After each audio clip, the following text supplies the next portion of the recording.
সূর্যটা প্রতিদিন up down করতেছে। রবের কুদরত, কোরআনুল কারীমে এমন কুদরতের বহু আলোচনা রয়েছে। প্রিয় ভাইয়ের আমার, সাইয়েদনা মুসা আলাইহিস সালাতু সালাম জন্মের আগে ফেরাউন রুল জারি করছে যে বনি ইসরাইলে কোনো ছেলে সন্তান হয়নি, তাকে হত্যা করে ফেলতে হবে, তাকে জীবিত রাখা যাবে না। খেয়াল করেন কথাটা। আর আল্লাহ পাক রব্বুল আলামিনের সিদ্ধান্ত যে আমি বনি ইসরাইলে নবী মুসাকে পাঠাবো। প্রিয় ভাইয়ের আমার, সাইয়েদনা মুসা আলাইহিস সালাতু সালামের মার গর্ভে যখন মুসা আলাইহিস সালাতু সালাম চলে আসতে, মুসা আলাইহিস সালাতু সালামের মা পেরেশান যে ফেরাউন যে রুল জারি করেছে যে ছেলে সন্তান হইলে হত্যা করে ফেলবে। টেনশন, চিন্তা। আল্লাহ পাক রব্বুল আলামিন মুসার মাকে বলতেছে, এই মুসার মা, টেনশন করতেছে কেন? ফেরাউন সিদ্ধান্ত করেছে যে হত্যা করবে, আর আমি সিদ্ধান্ত করেছি আমি আমার মুসাকে হেফাজত করব। জোরে বলুন সুবহানাল্লাহ। আমি আমার মুসাকে হেফাজত করব। আল্লাহর কুদরত কাকে বলেন? আল্লাহ মুসার মাকে বলেন তোমার দায়িত্ব দুইটা। তাফসীরের বর্ণনায় আসছে আল্লাহ বলেন তোমার দায়িত্ব দুইটা আর আমার দায়িত্ব দুইটা। তোমার এক নম্বর দায়িত্ব হলো প্রসব, যখন সে মুসা আলাইহিস সালাতু সালাম ভূমিষ্ঠ হবে, ভূমিষ্ঠ হওয়ার পর তাকে বাক্সুর ভিতরে বইরা তুমি ছাইরা দিবা। হেফাজতের দায়িত্ব আমি আল্লাহ নিলাম। কোন জায়গায় আমি নিব ওই দায়িত্ব আমি আল্লাহ নিলাম। কারে দিয়ে লালন পালন করাবো সেই দায়িত্ব আমি আল্লাহ তাআলা নিলাম। তোমার কোনো টেনশনের দরকার নাই। জোরে বলুন সুবহানাল্লাহ। রবের কুদরত। আমরা মনে করি যে আল্লাহ তাআলা আমারে পাঠাইছে, আমার রিজিকের দামদারি করতে হইতেছে, এই করতে হইতেছে, সেই করতে হইতেছে। আরে রিজিক আপনি সন্ধান করবেন কেন? রিজিক আল্লাহ তাআলা বাজেট করে রাখছে। আল্লাহ তাআলা রিজিক বাজেট করে রেখেছে। কখন কোথায় কি হবে আল্লাহ তাআলা বাজেট করে রাখছে। আপনি হাই হতাশ করলে কোনো লাভ হবে না। আল্লাহ তাআলা আসমানি ফাইসালা করে রাখছে। প্রিয় ভাইয়ের আমার, আল্লাহ তাআলা নির্ধারিত করে রাখছে। এখানে আপনাদের একটা বিষয় বুঝার দরকার।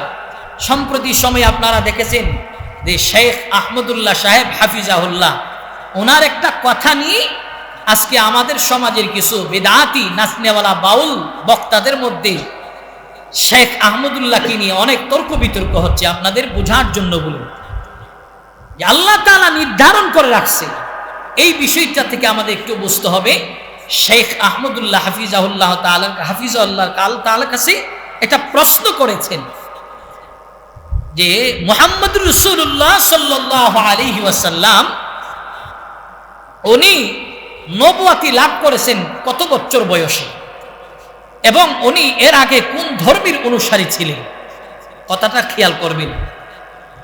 আল্লাহ রাসূল সাল্লাল্লাহু আলাইহি সাল্লামকে আল্লাহ পাক রব্বুল আলামিন নবুয়তি দিয়েছে 40 বছর বয়সে। প্রশ্নটা এমন ছিল যে এর আগে উনি কোন ধর্মের অনুসারী ছিলেন? নবী আলাইহিস সালাতু ওয়াসসালাম নবুয়তি লাভ করার আগে আল্লাহ রাসূল সাল্লাল্লাহু আলাইহি সাল্লাম মিল্লাতে ইব্রাহিম আলাইহিস সালাতু ওয়াসসালামের যে রিসালাত, ওটাকে অনুসরণ করে নবী আলাইহিস সালাতু ওয়াসসালাম ধর্ম পালন করেছেন। এর আগে কি উনি নবী ছিলেন না? হ্যাঁ, এর আগে উনি নবী ছিলেন। একটা হলো সিদ্ধান্ত নেওয়া, আর একটা হলো নবুয়তি লাভ করা। যেমন করে আমাদের সংসদে বাজেট পাস হয়, বাজেট যখন পাস হয়, বাজেট বক্তৃতা দেওয়ার পর এটা পাস হওয়ার পর তৎক্ষণাৎই বাজেট আরম্ভ হয়ে যায় না, এটা সিদ্ধান্ত নেওয়া হয়, এরপরে বিল পাস করা হয়। প্রিয় ভাইয়ের আমার, আদম আলাইহিস সালাতু ওয়াসসালামের সৃষ্টির আগেও আল্লাহ পাক রব্বুল আলামিন নবী মুহাম্মদ রাসূলুল্লাহকে নবী হিসাবে সিলেক্ট করে রেখেছেন, কিন্তু উনি নবুয়তি লাভ করেছেন 40 বছর বয়সে। এই কথাটাই বিদআতি বক্তারা মানতে রাজি নয়। ইনারা বলতেছেন না, নবীকে আল্লাহ তাআলা নির্ধারণ করে রেখেছে আরো আগে, মানে নবুয়তি এসেছে আরো আগে। এই নিয়ে তর্ক বিতর্ক চলতেছে। প্রিয় ভাইয়ের আমার, আল্লাহর সিদ্ধান্ত যে আল্লাহ তাআলা সিদ্ধান্ত নিয়েছে, আল্লাহ তাআলা 40 বছরে রাসূল সাল্লাল্লাহু আলাইহি সাল্লামকে নবুয়তি দিয়েছে। রাসূল নবুয়তি লাভ করার পর 13 বছর মক্কায় আর বাকি 10 বছর মদিনায়। রাসূল নবুয়তির পর এই হলো 23 বছর।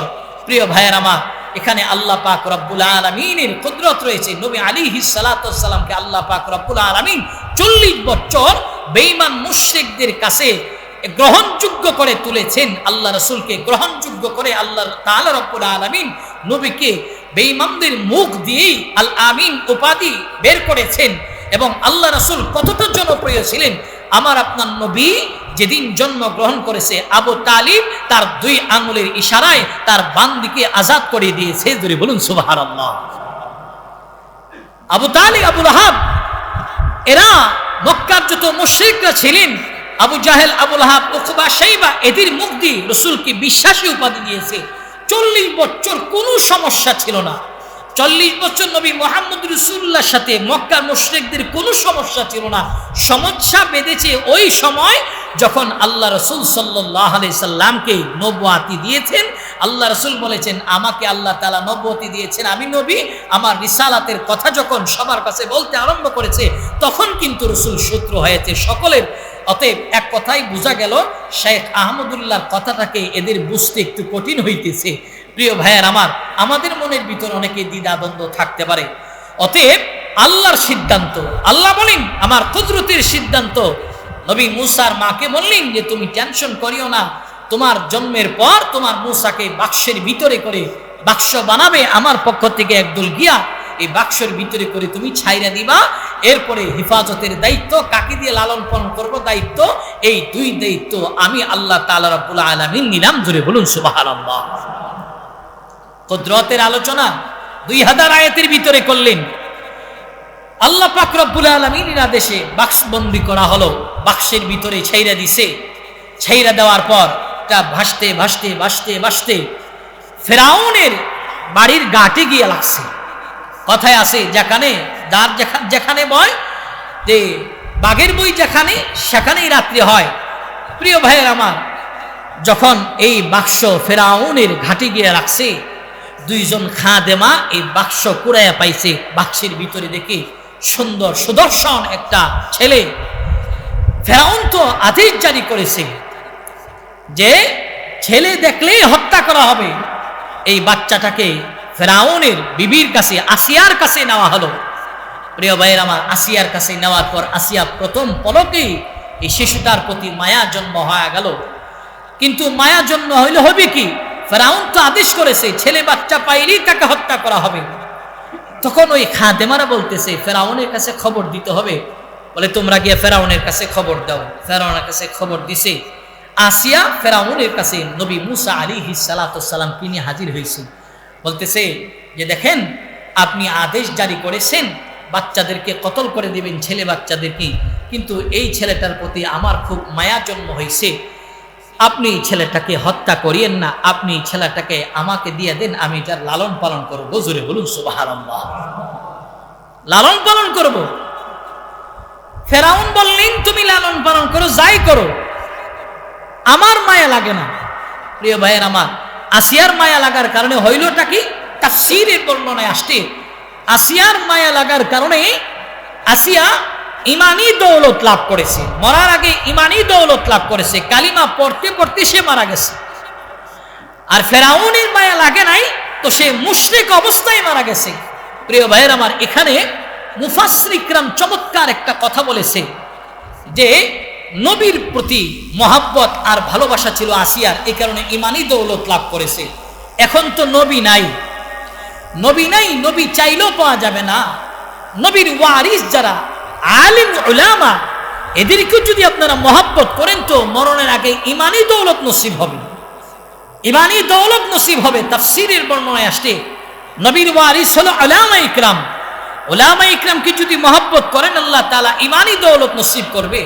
আর আলেম উলামাদের প্রতি যদি বিদ্বেষ লালন করেন তাহলে ফেরাউনের মতো বেঈমান হয়ে মরতে হবে। প্রিয় ভাইয়ার আমার, আল্লাহর কুদরত, আল্লাহ পাক রব্বুল আলামিন ফেরাউনের ঘরে আল্লাহ তাআলা রব্বুল আলামিন নবী মুসাকে লালন পালনের দায়িত্ব নিলেন। এই হলো আল্লাহ তাআলার কুদরত। আল্লাহ বলেন আমার কুদরতের অভাব নাই, আমার কুদরতের, আমার কোন কোন নিয়ামতের কুদরতে তোমরা স্বীকার করবা। প্রিয় ভাইয়ের আমার, এই যে আল্লাহ পাক রব্বুল আলামিন বলেন 2000 আয়াতের ভিতরে আমার কুদরতের আলোচনা রয়েছে। প্রিয় ভাইয়ের আমার, কোরআন এবং সুন্নাহর সমন্বয়ে যেই মানুষগুলি আল্লাহ পাক রব্বুল আলামিনকে পাওয়ার জন্য নিজের দিলকে আকৃষ্ট করে এদের জীবনটাই সফলতার সর্বোচ্চ শিখরে পৌঁছে যায়। আলামিন তার কুদরতের আলোচনা করেছেন। কুদরত কাকে বলা হয়? রবের কুদরতের কোনো শেষ নাই। রবের কুদরত আপনি গণনা করে শেষ করতে পারবেন না। রবের কুদরতের কোনো সীমা নাই। প্রিয় ভাইয়ের আমার, আল্লাহ পাক রব্বুল আলামিনের কুদরত একটা গাভীর ভিতরে যদি আপনি তালাশ করলেন, এই গাভীর ভিতরে আল্লাহ পাক রব্বুল আলামিনের কুদরত পাওয়া যায়। একটা গাভীকে দুধ দেওয়ার জন্য আমরা ঘাস খাওয়াই। ঘাস কিন্তু একটা রাস্তা দিয়ে সে খায়, খেয়াল করেন। ঘাস গাভী একটা রাস্তা দিয়ে খায়। ঘাস খাইলে ওই গাভীর মধ্যে দুধ আসে, কিন্তু গাভীটা যে শুধু ঘাস খায়, ঘাস খেয়ে শুধু পেটের ভিতরে রাখে এরকমটা নয়। ঘাসটা আবার বজ্র হিসাবে বের করার জন্য একটা রাস্তা আছে না নাই? প্রিয় ভাইয়ের আমার, রবের কুদরতের কোনো সীমা নাই। দেখেন, এই ঘাসটা বজ্র হিসাবে একটা রাস্তা আল্লাহ তাআলা রব্বুল আলামিন দিয়েছেন। প্রস্রাব করার জন্য আরেকটা রাস্তা দিয়েছেন। আল্লাহ পাক রব্বুল আলামিন বান্দা খাওয়ার জন্য, শক্তি সঞ্চালনের জন্য যে গাভী থেকে দুধ আসে, এই দুধটাকে আল্লাহ পাক রব্বুল আলামিন বান্দার উপকারের জন্য আরেকটা রাস্তা দিয়া বান্দার জন্য নিয়ামত হিসাবে দিতেছে। জোরে বলুন সুবহানাল্লাহ। এ হলো কুদরতের আলোচনা। এটা কুদরত, আল্লাহ তাআলার কুদরত। যদি আল্লাহ তাআলা রব্বুল আলামিন এক রাস্তা দিয়ে খায়, এক রাস্তা দিয়ে সব বের হয়, তাহলে মানুষ এই দুধ খাইতে পারতো না। এটা রবের কুদরত, এটা বান্দার জন্য আল্লাহ তাআলা কুদরত। এই যে আল্লাহ পাক রব্বুল আলামিন চন্দ্র সূর্য তৈরি করেছেন, সূর্যটা কত বড়? বলে 13 লক্ষ পৃথিবীর সমতুল্য হলো সূর্য। সূর্য এবং চন্দ্র কিন্তু একই রাস্তা দিয়ে আপ ডাউন করে। প্রিয় ভাইয়ের আমার, সূর্যটা পূর্ব দিকে উঠে পশ্চিমে অস্তমিত যায়। তার আসা যাওয়া, অস্তমিত যাওয়া প্রতিদিন যে রাস্তা দিয়ে যায়, এই রাস্তাটা এক। কোনদিন সূর্য এবং চন্দ্র টক্কর লাগে নাই। প্রিয় ভাইয়ের আমার, যদি টক্কর লেগেই যেত, এক টুকরো সূর্য যদি আমাদের উপরে ভেঙে পড়তো, সূর্যটা কত বড়? 13 লক্ষ পৃথিবীর সমপরিমাণ হলো সূর্য। যদি সূর্যটা ভেঙে এক টুকরো আমাদের উপরে পড়তো, উদাহরণ দিলে কথাটা জেহেনে বুদ্ধিমূল হবে। আপনারা তরমুজ ক্ষেত চিনেন, বাঙ্গি ক্ষেত চিনেন। তরমুজের উপরে যদি শিলা বৃষ্টি হয়, এক একটার ওজন হয় 1 কেজি 2 কেজি, তাহলে তরমুজগুলি একটু আস্ত থাকবে না, সবগুলি ভর্তা হয়ে যাবে। ঠিক সূর্যটা এত বড়, এর একটা খণ্ড যদি ভেঙে আমাদের উপরে পড়তো, তাহলে আমরা ওই তরমুজের মতন ভর্তা হয়ে যেতাম। আল্লাহ পাক রব্বুল আলামিন বলেন, 13 লক্ষ পৃথিবীর সমতুল্য এই সূর্যটা যদি এক টুকরো তোমাদেরকে দিয়ে আমি সাইজ করতাম, এক টুকরো নিচে ফেলা নিক্ষিপ্ত কইরা তোমাদেরকে পরীক্ষা করতাম, তোমরা কেউ পৃথিবীতে থাকতে না। আমি আল্লাহ পাক রব্বুল আলামিন এই সূর্যটারে প্রতিদিন তোমাদের জন্য আলো দেওয়ার জন্য আপ ডাউন করতেছি। এটাকে আমার কুদরত নয়? অতএব তোমরা আমাকে যদি পেতে চাও, আমার এই সূর্যের দিকে তাকায় আমার কুদরতের আলোচনা করো, তাহলে আমি আল্লাহকে পাওয়া সহজ হয়ে যাবে। জোরে বলুন সুবহানাল্লাহ।